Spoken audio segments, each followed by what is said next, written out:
Good evening, ladies and gentlemen. Welcome to episode 45 of Walking with Jay. I'm your host, actually, Jeremy Vincent Henry Larson. I'm here tonight with my good friend, a man probably best known for his work as the bass player in the Psychotropics, the artist formerly known as Mr. Woo, Christopher Knowlton. How are you, sir? Doing all right. Good. We got another guest too. You want to introduce yourself? Let me say hi, Ben. Hi. What's your name? His name is Ben. How many kids do you have, Chris? 4. The joys of fatherhood. Yes. And so you left half of the tribe home. Yeah. We've got 2 of your kids with you tonight. Well, what have you been up to, Chris? It's been a while. It's been a little bit, hasn't it?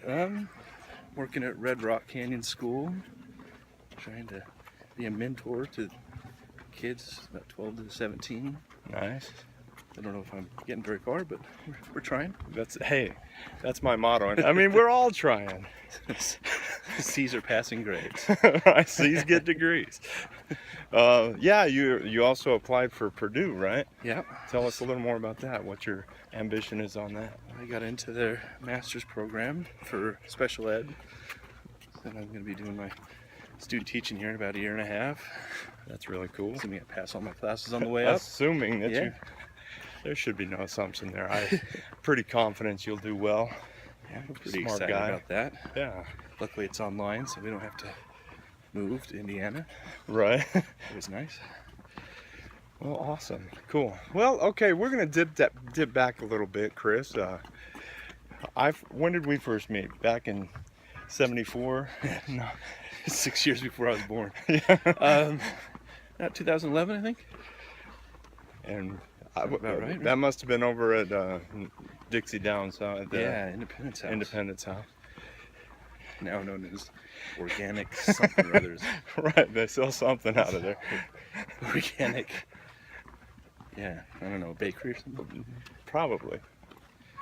So anyway, yeah. So you were a case manager. You got hired on as a case manager for Southwest Center at that time, right? Yes. And I was already working there as You were on your wine 10th year. staff. Here's what I'm hoping happens tonight, Chris. I'm hoping that you'll just, as we start walking, some of the good old Chris, the sarcasm will come out. Some of the. That's all I have left. That's, Yeah, I was case management. we can talk about Simon all you'd like to, because I don't think he follows. Yeah, it'd be lovely. Yeah, that was interesting dynamic over there for a little bit. I think we're gonna have to about face here. We got some kids who are blocking our ways with bicycles. It's a tough neighborhood over here. Over here in the upper. We lost your son, though. That's all right. He likes water. Gonna leave him to the neighborhood ruffians. Yeah, my parents actually used to own a house just on the other side of the wall over here. Oh, cool. Very, very cool. Yeah. How's your dad doing? Surgery next week. Okay, cool. Yeah, That's but that's tough. they're just keeping super busy. And I think that's kind of That's the key to it, huh? key to a lot of things in life. It's just Just stay busy. don't focus Just- on the negatives and just keep moving forward. Just keep moving. Yeah, Hashtag keep moving keep forward. moving forward. Seems my new thing. Now you came up with the name of Elevate, right? Which is the day treatment program I work in now. Yeah, I did. That was kind of one of those brainstorming accidents. It was just magic. Yeah. The number 8 for the last half of the word turned out pretty cool. Turned out cool. Matt did the old logo for it. Yeah. Did a good job on that. I think they've kept it around, haven't they? Yeah. Dad, Yes. I really like playing on playground. Okay, go do it. I can run over there. All right. See, I was just gonna tell you, you're just in time for the debut episode of Jogging with Jay. Not as much talking during that one. Now, Can you tell? Yeah, exactly. That's probably better. Can you tell me about your gift of woo and how you came upon that gift? Woo stands for winning others over, so it's WOO. That was a strength that I was given by a book called Strength Finder 2.0. Right. You didn't have it before I didn't the have book. that beforehand. I apparently clicked a few of the right buttons and found out that I was good at Winning manipulating others over. people and using my mouth to get things done. If you're watching, Ryan, thank you. Thank you, Ryan. You've changed his life. You changed my life. You won him over.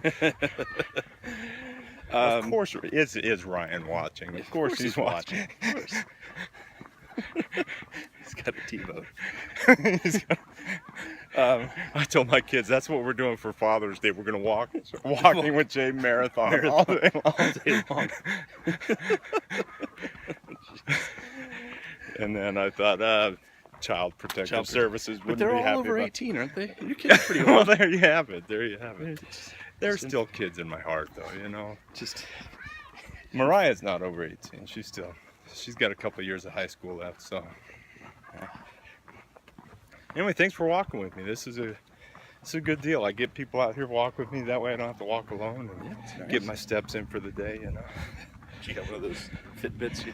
Well, it's on the phone. It just tracks Oh. it. Like every time I go like this with the phone, I just shake do it. it really fast. Shake and it like one of the early Harry Potter years. Okay, let's talk about some fiction stuff that you're interested in. You got me into reading the Jack Reacher novels. I love Jack Reacher. And what is it about Jack Reacher that really stands out to you? He always does what's right. Right? He just 100%. There's very little deviation from the correct course of path, which is nice because in his life, he doesn't have to worry about long-term consequences because he typically just ends up in a city Right. and just does what he needs to do and then moves on. Yeah, he's off the grid. He just Yeah. So there's not a lot of the repercussions, like the social aspects of things when you knock out your neighbor, right. you have to worry about the rest of the neighbors being worried about who you are. Right. He doesn't have that problem. So he's free to... It's a good problem not to have. Yeah, that's true. But he's free to act upon his conscience in ways that we aren't. I think it's... But he's always just interesting. beating up bad guys, right? I Yeah. mean, he's not out there. The thing is most other people don't know that they're bad guys. He discovers Ah. this and then takes care of the problem. He finds out that they're bad guys. And I also like that Tom Cruise Tom played him. Cruise was able to play a 6'5", 250-pound man in a movie. That's the magic of cinema. That's the magic of Hollywood right there. One person that guy's taller than was Prince. Prince is now dead. Okay, the artist formerly known as God Prince. rest his soul. And yeah, see, this is the Chris that we all grew to know and love at Elevate. Yeah, You're a loose cannon, Chris. I'm a when loose cannon. It's starting to come out of my new job, and I think it scares them a little bit. They're like, what is this guy? A lot of the guys I work with just kind of shake their head now. They're like, oh, jeez, he's talking to them. All right. That water's coming at us again. But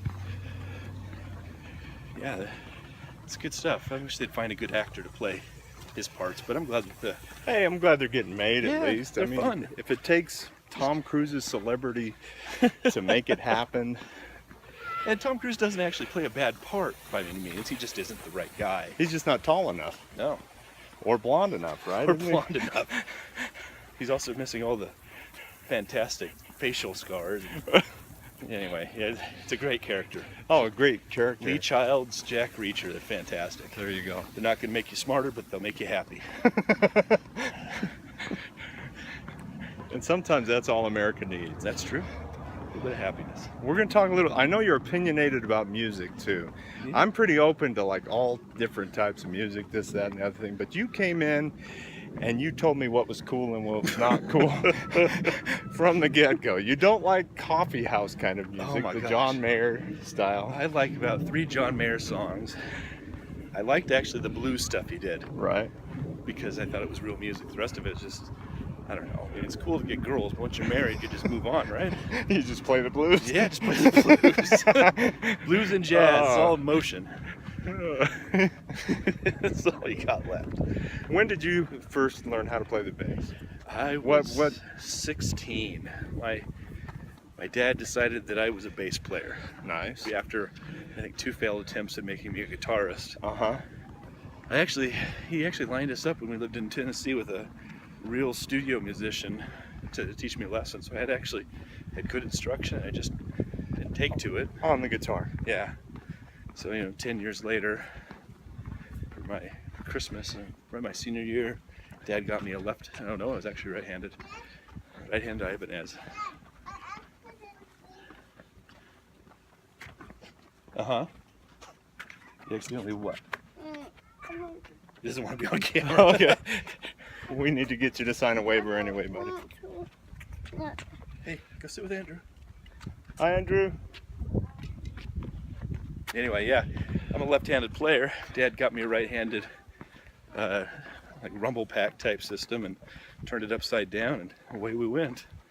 What kind of amp did you have there at the first? I think the first amp I had was some little Ibanez goofy thing, but my dad immediately traded that up to some 100-watt As soon as you PV. showed a little potential with it, I or don't even know his potential. didn't even wait for that? As soon as he realized I needed to be able to play louder. Ah. And that's the magic of rock right there. Right. Tone, Volume. And all I did was just turned everything to 10. Didn't matter what it was. I had no idea what a pre and post amp was. I just right across the top. PV TNT or TKO or something. Nice. And I played punk rock. With your dad? No. No. My dad abhors punk rock. Your dad's a jazz guy. Yeah. No, he's jazz and blues, Jazz, though, right? Mostly blues, dabbles in the jazz. But he got me lessons, and once I started learning how to play the blues, the rest of it kind of went away for the most part. Because it didn't sound like music. So I've been doing bluesy type stuff for a while. That's cool. You're also a big gear guy. Yes. I don't want to be at the playground myself. Okay, well, tell Andrew to go to the playground with you. No, he said no. Andrew's almost 9. And he has found himself into a whole new world of video games? being older. Oh, being older. Like playground Oh, not yeah. fun anymore. That makes sense. Dad, Andrew doesn't want to go to Okay, I'll go to the playground with you in a couple minutes, okay? All right? Okay, go over there and find Andrew and go see what he's watching. Or you can walk with us if you want. Yeah, you can walk with us. Yeah, I'm a gear obsessed person. Right. And it's not good, but it's fun. In that I've tried about everything, so I can give pretty good opinions on things. On what you like, what Yeah. you don't like. But it also means that I don't keep things around very long. Right. Or I purchase them multiple times because I can't remember if I liked it. Was that good or was it not good? You should keep notes, maybe. I should. I actually have pictures of them all because they all go on eBay. Right. Yeah, So I like buy the low, gear. sell high. Is that how you do it? Ugh. I buy it. Yeah. He's a gear trader. Yeah, my You take a loss usually. I take right? a loss.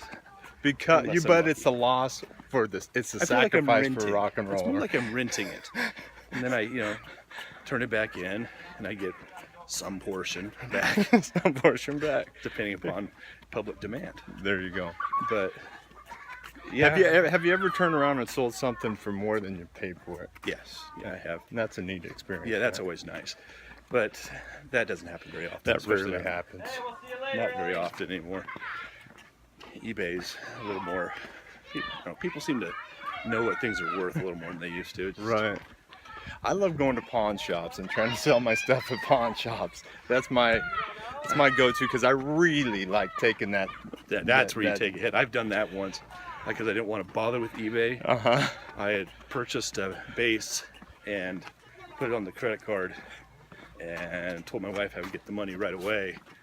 And she actually expected me to do that. So instead of dealing with sending out a half a dozen packages, I just took the stuff down to the pawn shop just to get it over with. And I went in and I asked for $100 more than I needed. Right. Just hoping Well, yeah, that- you're negotiating. yeah, and the guy had no idea what any of the stuff was that I had brought in. And, There you go. So you did well on that then. No, actually, he ended up giving me what I needed. Oh, okay. So I asked for way more than I was. What you have to do at hoping a to pawn get. shop, and just hope that there's someone. Well, nowadays with the internet and stuff like that, Yeah. they look it up, and Yeah, it's hard to win going to a pawn shop. no, I don't think you ever win going to a pawn shop. I actually, another time I had a couple of giant speaker cabinets and I just wanted them gone. Uh-huh. They were worth about $400 together, and I think I got 120. Uh-huh. Oh yeah, for And sure. I was like, I'm not putting these back in my drawer. Just, right. you know. And I took my wife out to dinner that night, and it was all basically gone. You know, it was just, oh well. Luckily, I didn't. Yeah, at least your closet was cleared out a little Yeah. bit. So. In this case, my parents' storage. Yeah, or yes. Yeah, which is the bigger concern, I think. How's Jeff doing? He's doing well, working at a bike shop. He's got a little girl. Oh, nice. He's still playing guitar? Jeff is Chris's brother. He sold his SG to buy a bike, which goes with working at a bike shop. I Well, think. yeah, it's kind of like you know, when in Rome. Yeah, he's obsessed. He loves mountain biking. That's cool. He likes to do his own repairs on himself after he wrecks using super glue. Good job, Jeff. Yes. And as I've seen him do this, I don't think he uses anything to clean the wound, thus locking in who knows what. But my brother is a rather resilient creature, so he's... And a fine guitar player, too. You don't need a guitar to be a guitarist, do That's you? true. I mean, No. maybe you do. I don't know. Well, I think at some point you have to get a guitar again. Again, yeah. He still has his acoustic, I think. Oh, there you go. Yeah, that's all you need. John Mayer, I mean, what does he need? Dad, John Mayer has Dad, plenty of 60s Stratocasters too. Dad. Yeah. Now can you go to the park with me? In a couple of minutes, okay? You got 3 more minutes, buddy. 3 more minutes and we'll go to the park. So, let's talk about your bass style. Now, you have a pretty epic left-handed bass style. You do the funk slapping style. Where'd you pick that up at? You know, I'd never heard of it until going and starting the lessons. I had no idea how anything was done. My teacher just kind of, weirdly enough, started about a month in, decided I needed to learn how to play slap. Because, Right. you know, I couldn't read It's music. a fundamental skill. You know, so right off the bat, I guess that's bass 101 from the Christopher Blakely School of Music. Is that what it was? Yeah. Thank you, Chris. Yeah. And at first I thought, I don't need to know how to do this. I can play with a pick or whatever. Was your first inspiration the Seinfeld music, or? No, actually I had no idea that was slap bass. You know, Seinfeld was off the air Right. for quite a while by then. You're a younger guy. I was around for the finale. So when he taught you the slap bass stuff, did he give you any points of reference? Did he lead you in the direction of any players? Yeah, I think the first thing he taught me was Higher Ground Uh-huh. by the Red Hot Chili Peppers. Well, there you go. And my dad, being who he was, knew a lot of Your people. dad knows everything about music, doesn't he? He's like, Quite a few things except for theory. Truly. right, He's just more like a musicologist. right. Very cool. Yeah, you got me listening to Victor Wooten, Stanley Clarke, people like that. And I Yeah. didn't really appreciate them until I actually learned the style. And then you try to emulate them a little bit, maybe. As much as I can. Right. You know, they're kind of a little beyond me, but I think you're the king of the pinch harmonic too. Would you like? yeah, that's the Jaco Pastorius. Right. He's another one I didn't start liking until I realized how hard it was. Right. You know, And I then think it's like, I got to learn this stuff. yeah, to be able to turn the. I didn't realize you're as tall as you are. I usually walk with people much smaller. This is hurting my shoulder a little tonight. You have tendonitis. Well, here's the deal, Chris. One of the deals. A couple of people have been telling me I need to start a Jammin' with Jay series. I saw you playing with your brother the other day. Yeah. And so I'd like to get together with you sometime, and no pressure here in front of the Since the audience is watching. Right, no pressure here, but I'd like to get together and do some jamming, man. Yeah, I'm fine for it. All right, good deal. I got the weekends off these days. Do you really? Well, there you have. Until you start your schoolwork, and then you Yeah. have no I time. don't have nothing, but I can always make time for that type of stuff. For jamming with Jay. For jamming with Jay. Just gotta steal the Psychotropics drum set. There you go. And the PA Borrow. system. Borrow. It's sweat equity.